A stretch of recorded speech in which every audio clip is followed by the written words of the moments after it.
jërëjëf monsieur le président de l'Assemblée nationale honorable député ñu ngi sant yàlla bi ñu mayee ñu teewaat fii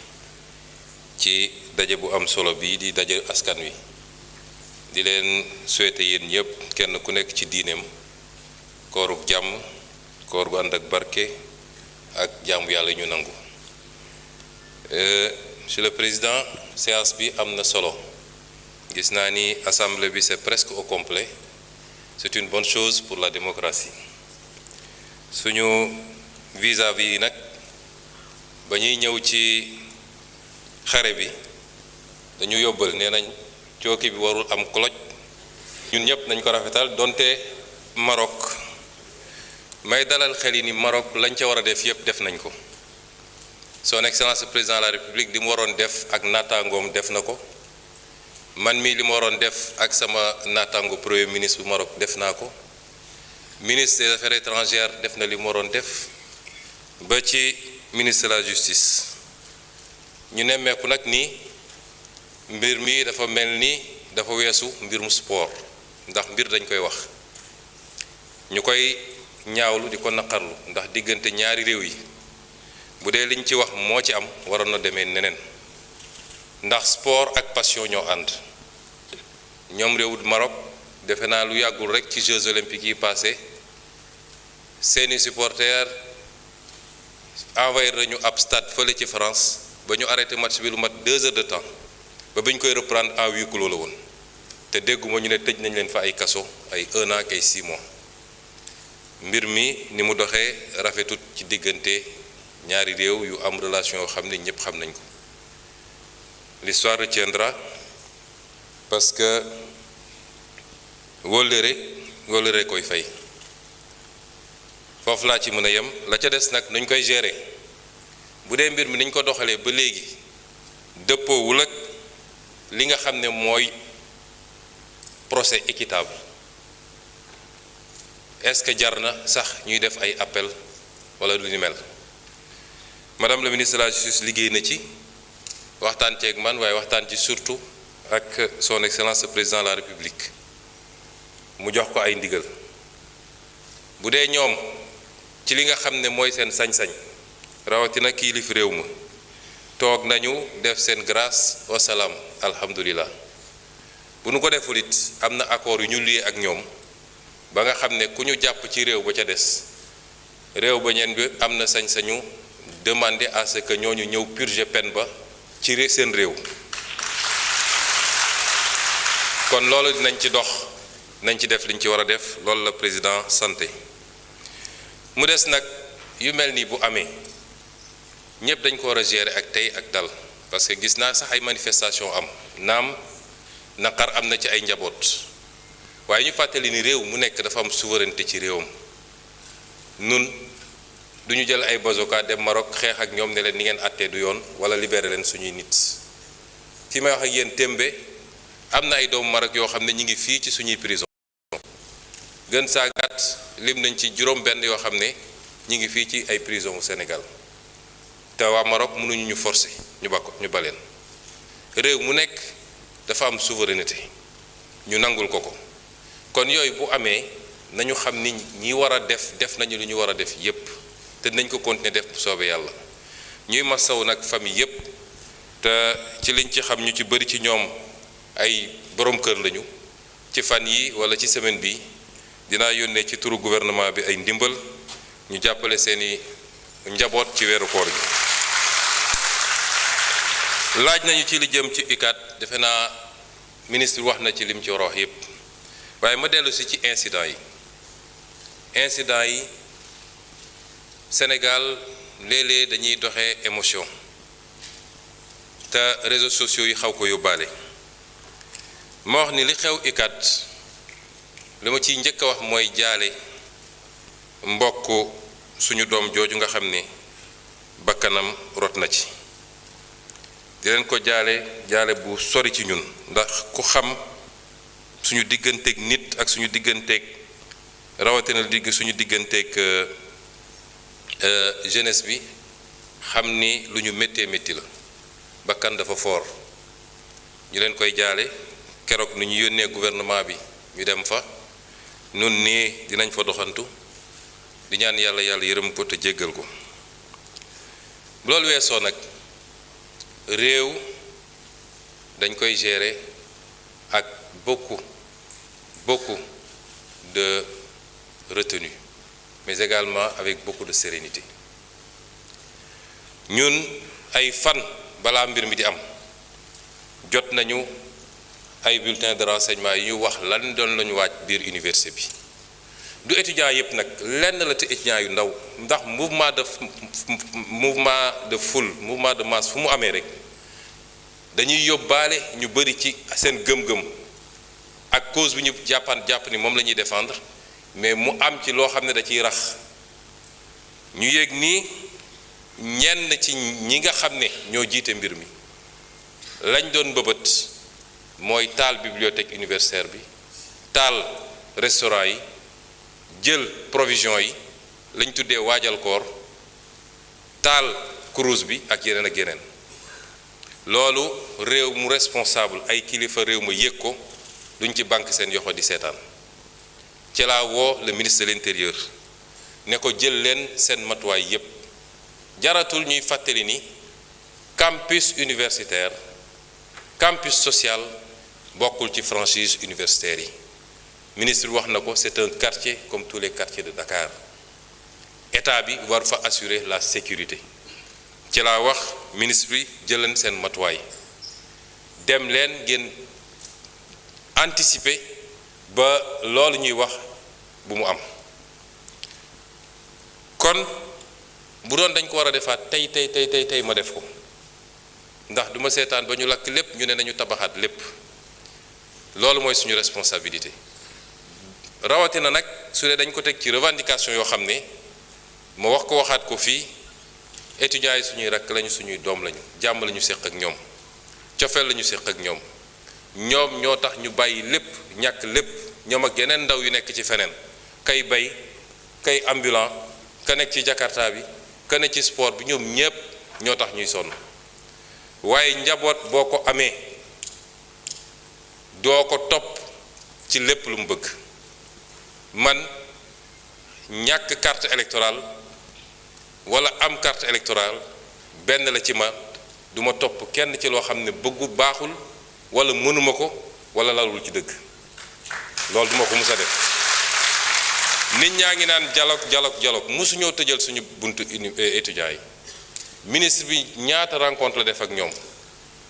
ba ci président assemblée nationale bi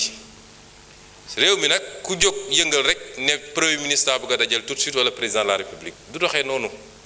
dafa am ay kilifa yu am responsabilité ci loola te mat nañu sëkk lañ leen doyee mën nañu wax ak nit ñi di ñu rendre compte ñu leen di wax la ñu war a def te noonu lañ ko doxalee. bi mbir mi amee malheureusement ay manquement am na ci loolu dañ koy wax ndax ni ñu santoon ñu dem ak heure bi ñu waroon dem les forces de défense et de sécurité demuñu ci heure boobu. retard boobu andi na lu bëree bëri ba étudiants yi jota sax attaqué premier restaurant bi intervention dooga am loolu c'est des manquements ci forces de défense et de sécurité. am na yeneen manquement yu am bi hostilités yi commencé ci loo xam ne ñun duñ ko cautionné nanguwuñu ko duñ ko mus a nangu. dafa am loo xam ne moom lañ doon jàmbat démb duñ ko nangu tey l'usage disproportionné de la force. mënuñu ko nangu jàpp étudiant bu désarmé moom dong nekk ci diggu juróomi policier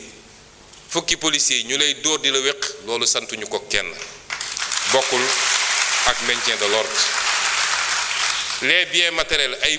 moto grèvewul sànniwul xeer jarul dóor ay briques yooyu c'est des habits yu ñu mënut a nangu. mu des ni bakkan rot na ci. lañ ca war a def nañ ko mooy ca saase la ñu ubbi enquête fii ay nit rey nañ fi ay dizaine personnes ñoom ñoo doon couvrir affaire yi yemuñu ci force de défense et de sécurité waaye dañoo dem recruter ay milices jox leen ay armes ne leen tirer leen ci nit ñi loolu changement bu mag a mag la ci saase la ñu def enquête. premier rapport yi bi mu génnee pré-rapport le ministre bi jël les premières mesures conservatoires te yeneen mesures yu ñu war a jël yépp dinañ ko jël waaye nag loolu warul tax ñu jeter le bébé avec l'eau du bain warul tax ñu jeter l'opprobre sur la police wala la gendarmerie kenn ku ne ci ñun boo tëddee bay yandoor dafa fekk police a ngi ci biti kenn ku ne ñu ngi xeex drogue ñi ngi xeex tey ngóor jigéen gi ñu tudd gendarmerie moo ko def fële ci Kër Massar keneen ak keneen bi ñu ñëwee dañu ne foog ñu réformer l'administration civile comme militaire fépp am na ay taaram présidence de la République am na ay taaram primature am na ko finance am na ko justice am na ko réforme du lu ñuy def ci benn fan wala ñaari fan gis ngeen semaine avant lii di am maa ngi woon école de police ba may wax sama discours dama ne la nouvelle doctrine du maintien de l'ordre kon la baax ci police ba la baax ca gendarmerie ba la baax feneen ak feneen moo ëpp fuuf ndax moo tax kenn ku nekk ci ñun mun dox ay soxlaam kenn ku nekk ci ñun mën a am un minimum de kaaraange kon bu dara am rek ñun ñëpp ñu gaaw di xarab ku nekk di wax ensuite dama wax léegi émotion ba ci suñu biir ñun sax ku nekk gaaw taal wax a wax attaqué dégg naa sax ñu ne gouvernement bi nii waaye ñun sax suñu leader bokk ci déet maa ngi ci biir man maa santaane man maa jox les instructions donte niñ ko doxalee méngawul ak 100% ni ma ko bëggee woon réew day am des hauts et des bas la gouvernance n'est pas un long fleuve tranquille bu mbir amee na nit ñi ànd ak tey ak dal nun duñu mus a utiliser le pouvoir de manière injustifiée contre les Sénégalais man loolu bu doon am ma bàyyi tey ndax lu ko jar premier ministre man lekkuma ci salaire aw ma ci waaw góor lan moo jar ma war a utiliser les pouvoirs yi ñu ma jox pour di ko utiliser contre Sénégalais yi bakkan rot na ci lu métti la te enquête bi loolu tam beneen nouveauté la ci saa si la ñu démarrer enquête bi ña fa nekkoon ci police ñu ngi leen di dégg étudiants yi ñu ngi leen di dégg enquête bi dina dem ba wax la xew mu des nag lenn ñi ko bëgg a utiliser ci wàllu politique gis nga sama mbokk étudiants yi lay wax ñi koy wax nekk ci opposition bi gëmuñu sax seen cause bi mu amee ñenn ñi naan maa ngi yóbbu diwlin ak kii ndax étudiants yi lekkatuñu dem leen continuer yóbbu diwlin dem leen continuer yóbbu ceeb lenn rek moo leen ci intéressé mooy est-ce que ce lien idyllique bi am diggante Ousmane Sonko ak jeunesse bi dañ na wala dañul loolu rek leen ci intéressé amul leneen lañ ci intéressé kon nous allons continuer à être ouverts et à discuter mais damay am lii wala ma taal université bi duñ ko nangul kenn luy jaadu dinañ ko def lu jaadu ñu ne lii mënul nekk ensuite dinañu renforcer la sécurisation de l'université jox naa ndigal ministre de l'Intérieur mu defal ma étude jox ma rapport sur la possibilité d'avoir un commissariat dans le campus social parce que c'est un quartier et quartier dinañu envisager aussi des mesures pour xool nu ñuy délocaliser soit l'université ou une partie de l'université parce que 25 000 étudiants nga bëgg leen parquer fii loolu dina jafe le ministre de l'économie ak le ministre de l'enseignement supérieur ñu ngi ciy liggéey ci des modèles yoo xam ne amaana du coûter dara état bi te dinañu xool su dul université bi yëpp yenn amphi ñu délocaliser leen dans de meilleures conditions de travail mais les réformes qu'il faut faire pour que l'université ne meure pas pour que l'université continue à être une université performante pour que les étudiants puissent étudier dans les meilleures conditions dinañ ko def la ca des nag état bi dina jël matuwaayam xale boo xam ne jàng rek moo la tax a jóg te bëgg ngaa jàng def sa ñeenti at jóge ci université bi boo ñëwee di nga jàng weer wu dee di nga jot sa bourse nañ la subventionné nga lekk fukki dërëm nga ndékki 150 nga añ ba suur loolu état bi dina ko continuer garantir aux étudiants dans les meilleures conditions mu des nag la ñu wax ci mbirum góor jigéen defe naa ñaar ñi ci wax kenn ki moom il est téméraire waaye duma ko tontu je parle aux Sénégalais démb saisir moi-même le président de l'Assemblée nationale pour transmettre le projet de loi. C'est le premier projet de loi que je porte moi-même et je l'assume.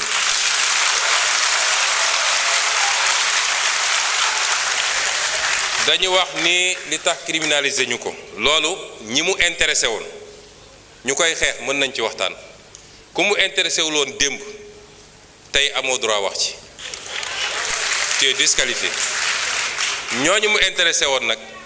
ñoom ñëpp ba ñu dajee c'est le lieu mu féliciter ànd sàmm jikko yi ak ñeneen ñu yëngatu ci lii ñoom ñëpp ba ñu dajee ñoo dëppoo ni mën nañu am lu ñu bëgg en restant le truc au niveau de délit mën nañu am lu ñu bëgg wala lu ko gën sax moo tax projet bi ànd sàmm jikko yi déposé dañ ko bàyyi ci délit projet bi ma def te sukkandiku ci loolu ak leen luñ ci yokk dañ ko bàyyi ci délit lañ ca bëgg nag dinañ ko am ba mat sëkk ñi ciy wax ci opposition ma wax leen lu leen ci tax a jóg bu ñu jógee dañuy dem seeti seen leurs maîtres occidentaux ne leen waxoon nañ leen ñi ñu bon lañu gis ngeen kii nañu ñi ngi réprimer les homosexuels ñun lu ñu bañoon def ñoom ñu ngi koy def dañ koy politiquer foofu ci occidentaux yi ak ci lobby yi loolu la ñuy def gëmuñu sax li jëm ci loolu su dee temps bi dina ko permettre ma faram-fàccee la nekk ci loi bi article 319 toute personne qui aura commis un acte contre nature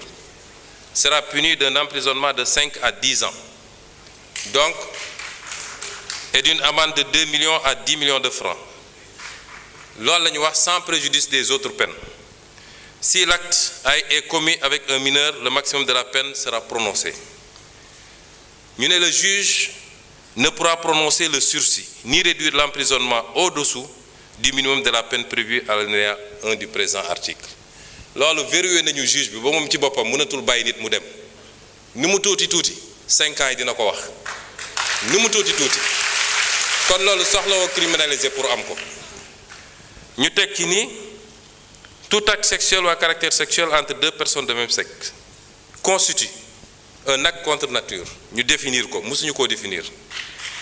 tout acte sexuel ou à caractère sexuel entre deux personnes de même sexe ou tout acte sexuel à caractère sexuel commis par une personne de l'un ou l'autre sexe sur un cadavre humain ou un animal. Toute personne qui aura fait par l'un des moyens énoncés à l'article 248 l'apologie d'un acte visé à l'alinéa 3 du présent article sera punie d'un emprisonnement de 3 ans à 7 ans et d'une amende de 500 000 à 5 millions. loolu newuloon ci loi bi weesu mooy apologie man bi may nekk député ensemble ji koy bi ñëw gis ma dama leen ne loi bi ni ngeen ma ko andilee doyaguma parce que une loi ne doit pas créer de l'insécurité juridique te loolu dinaa ci dellu si ma ne leen en tant que député du ma ko wote moo tax boobu wotewu ma ko woon suñ ko toggaatee nag ba mu mel ni mu war a mel kenn du ma ci njëkk ñu tegaat ni kon apologie bi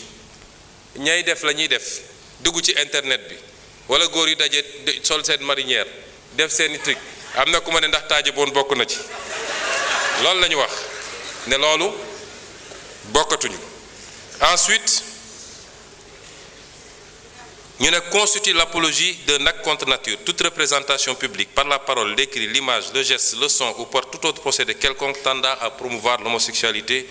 la bisexualité, la transsexualité, la zoophilie, la nécrophilie ou toute autre pratique assimilée.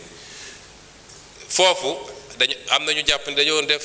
dugal ci ay détails homosexualité dafa ëmb lépp bu dee bu jigéen bi la ñuy wax lesbianisme bu dee bu góor ñu ne gay wala xam lan donc su ñu nee homosexualité yóbbu na loolu yépp ñu ne toute personne qui aura financé ou appuyé le financement mosu cee bokk parce que xam nañ ni li gën a aggraver affaire bi mooy xaalis bu bëri bi ci gars yi di distribuer ci la ñuy appatee xale yu bëri ba ñooñu mujj nekk nag ay habitués li ñu wax ci feebar bi beneen affaire la et yeneen loi ñoo ko criminaliser yeneen loi ñoo ko pénaliser kuy transmettre feebar volontairement am na yeneen loi yu ko pénaliser loolu du rek diggante ñi ñuy tuddee borom ñaari tur yi waaye diggante hétérosexuel sax nit mun na dem di transmettre volontairement moo xam góor la moo tax jigéen la moo tax il faut ñu détacher ko ñu ne donc toute personne qui aura financé ou appuyé par quelque moyen que ce soit une personne, un groupe ou une activité en vue de promouvoir ou de magnifier l'homosexualité, la bisexualité, la transsexualité, la zoophilie, la nécrophilie ou toute autre pratique assimilée sera punie des peines prévues à l'alinéa 5 du présent article. Toutefois, n'entre pas dans le champ d'application du présent article les actes accomplis par les structures et organisations de santé dûment agréées dans le cadre des politiques de santé. loolu tam dafa am ñoo xam ne seen liggéey ci loolu la màcc ñooñu mënuñ leen boole ci loi bi may profité nag di wax ak nit ñi li xew ci réew mi rafetul nekk di génne ay bulletins de santé jàmbur le statut sérologique des gens ñooñu léeg-léeg dañoo am njaboot seeni doom ñemeetuñu dem école ce qui se passe dans ce pays-là est inadmissible. Instruction, secret de l'instruction amatul diggante enquête bi parquet juge d'instruction tous les PV sont dans la rue kan moo jox nit sañ-sañ mu ne diw am na cancer wala am na sida wala am na lii et ça ana procureur dañu war a interpeller tout de suite ñu koy def c'est des familles qu'on est en train de détruire par l'irresponsabilité de quelqu'un boo xam ne peut-être moom la mais doomam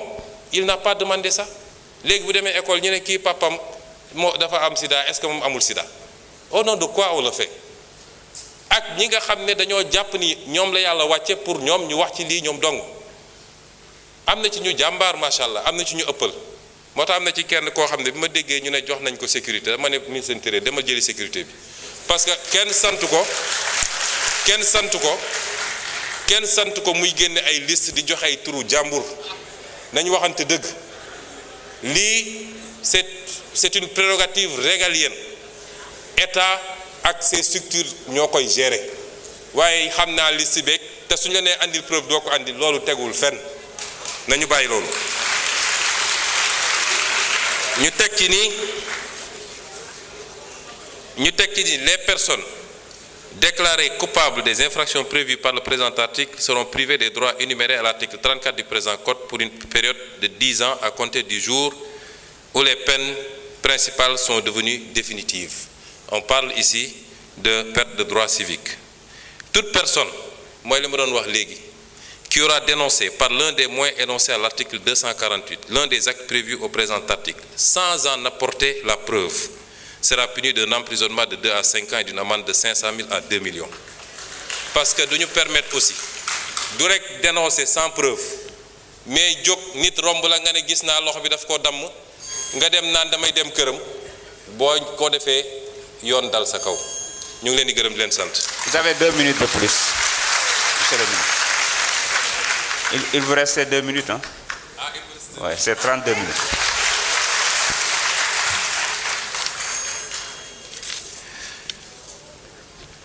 kon lii li ma ci wax léegi rek dafa am loo xam ne nag bu ko ab réew bëggee parce que lii réew mi yépp jàngu bi jullit ñi ba ci bois sacré bi ñépp a ci daje ñépp a ci dëppoo ay at ñu koy wax ay nit ŋànk fi réew mi ne duñ ko def président bi fi jógee dafa mu sa taxaw ñu laaj ko ci tubaab bi mu ne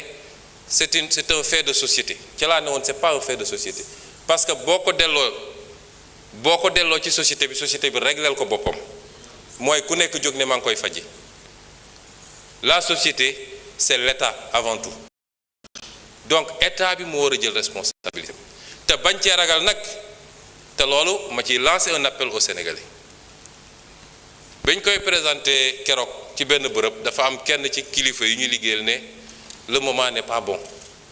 ndax lii ñoom seen lobby dañu am doole ak fi ñu toll nii mun nañu dem ci FMI ci fii dégg nga maam def seen lobbying affaire yi ma ne quoi ana yàlla ana peuple sénégalais waaye nag peuple boobu laay waxal ku ñaan am ay dirigeants yu souverain ñeme li ñuy def jiital seen réew da ngay ni def bloc derrière ces dirigeants là parce que fu la àdduna yépp songe wala ñu joxoñ la sa réew bu takkoo sa gannaaw rek dara mënul am lu dul ndam rek kon ñu ngi leen di gërëm di leen sant. Merci beaucoup. La parole est à notre collègue Fatma Mbodj. Fodé Mané se prépare.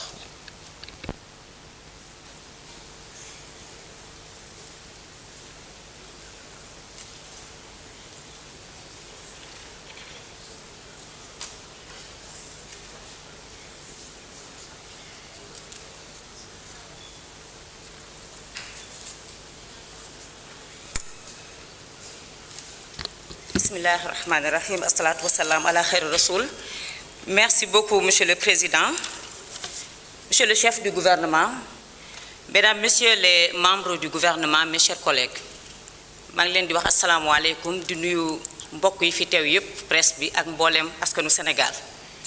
di leen dalal te di leen ziar ci weeru koor gi. Monsieur le Premier ministre, dafa mel ni jamono ji buñ naan question d'actualité ay mbir yu bari lay doon yoo xam ne dañuy lëmbe société muy ay jafe-jafe yoo xam ne askan wi dañ koy jàmbat waaye nag ba leen di féliciter ci njàmbaar